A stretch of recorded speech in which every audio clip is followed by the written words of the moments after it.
ভাই আমাদের তিনজনকে 6 মাসের মধ্যে 1 কোটি টাকা কামাতেই হবে। তাহলে দে সবাই মিলে তাহলে সরকারি চাকরি করবো, চল। আর সরকারি চাকরি করে কি লাভ হবে? সরকারি চাকরির মাসে বেতন হচ্ছে 30,000 টাকা, তাহলে 6 মাসে আমাদের ইনকাম হবে মাত্র 1,80,000 টাকা। তো 6 মাসে আমাদের 1 কোটি টাকা কিভাবে কামাবো?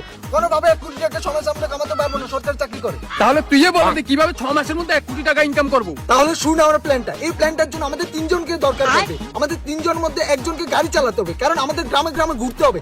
ছাগল চুরি ধান্দা, প্রতিদিন আমরা গ্রাম থেকে 25টা ছাগল চুরি করবো।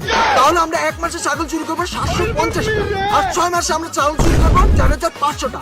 আর প্রতিটা ছাগল আমরা 8,000 টাকা করে বিক্রি করবো।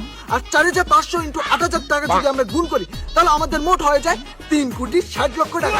আর 3,60,00,000 টাকার মধ্যে থেকে 30 লক্ষ টাকা আমাদের বাদ দিতে হবে ওষুধ খরচ, খাওয়া দাওয়া, গাড়ির তেল খরচ। কারণ আমরা এতটা ছাগল চুরি করবো, আমাদের অনেক মারমুরও খেতে হবে, তাই ওষুধ খরচ আছে। তাহলে এখন মোট আমাদের কাছে আছে 3,30,00,000 টাকা। তিনজনে 1 কোটি 1 কোটি করে ভাগ করে নেবো, আর বাকি থাকবে 30 লক্ষ টাকা। আর এই 30 লক্ষ টাকা দিয়ে আমরা দেশ ছেড়ে পালাবো। বাস আমরা 6 মাসে 1 কোটি টাকা ইনকাম কমপ্লিট। চলো ছাগল চুরি করি।